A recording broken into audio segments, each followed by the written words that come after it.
Chairman. And happy birthday. With that, gentleman from New York, Mr. Torres, is now recognized for 5 minutes. Thank you, Mr. Chair. Dr. Hamilton, your testimony spoke about the importance of public investment, public infrastructure.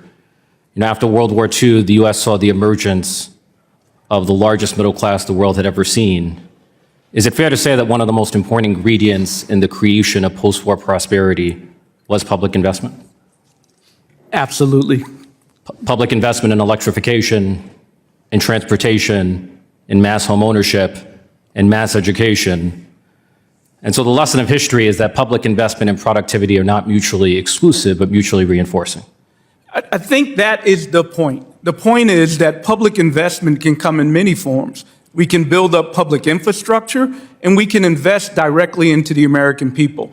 So when we start talking about this distinction between supply and investing in people, that's a question of values and how we want to do it. I think there's a risk, and we have over-indexed on investing in firms to the point that they're able to turn around and exploit the American people because of an asymmetry of power. When we have people with low endowments, people with unstable jobs, people without a base level of resource by which to compete, not only do we stifle their abilities to produce and engage, but we leave them vulnerable to the whims of those that have power. For me, it's no accident that the post-war golden age of public investment coincided with the golden age of American productivity growth. During the golden age, American productivity grew by an average of 2.5 to 3% a year for 25 years. The economy itself grew by an average of 4% a year for 25 years. And if the U.S. had sustained that same level of productivity growth over the last 50 years, the U.S. economy would be twice as large.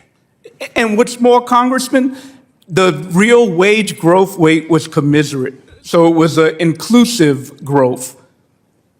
With that high level of growth, workers benefited as well. So you can have equity and economic growth, you can have productivity and public investment.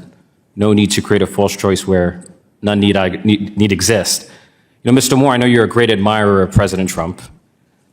President Trump has repeatedly said, quote, "I've done more for the black community than any other president, with the possible exception of Abraham Lincoln." In his mind, Abraham Lincoln is a possible exception. Do you agree with that statement? I'll say exactly what I said to the previous congressman, which is what this country needs most to solve so many of our ailments is economic growth. And the numbers over the last... No, but I asked specifically, do you agree that he's the best president for the black community since Abraham, with Reagan? The possible exception of Abraham Lincoln?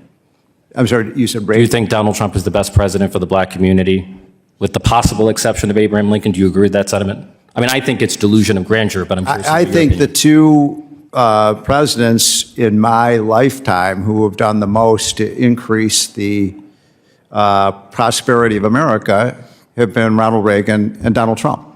Do you think Donald Trump's legacy exceeds that of Abraham Lincoln when it comes to the black community? I'm sorry, do you think he's done more for the black community than Abraham Lincoln?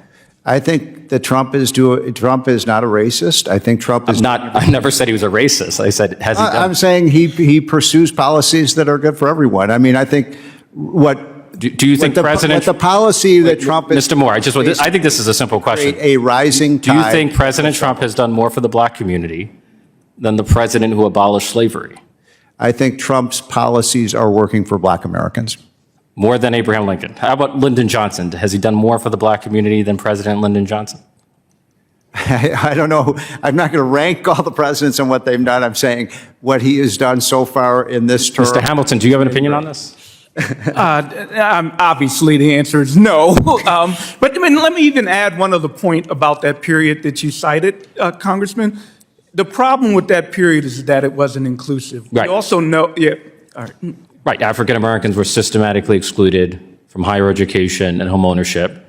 And so instead of intergenerational wealth, you have a legacy of intergenerational poverty. Absolutely, and there are lessons to learn from that. The lesson is, unlike excluding people with an attacks on DEIA, what we need is affirmative inclusion.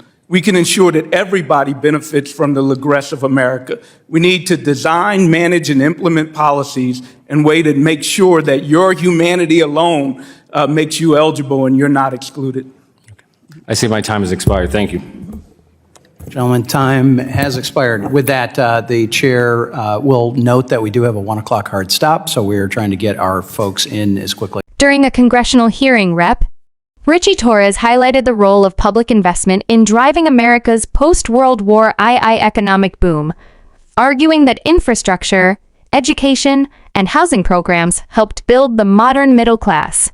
Economist Dr. Hamilton agreed, saying productivity and public investment reinforce each other, but noted that Black Americans were largely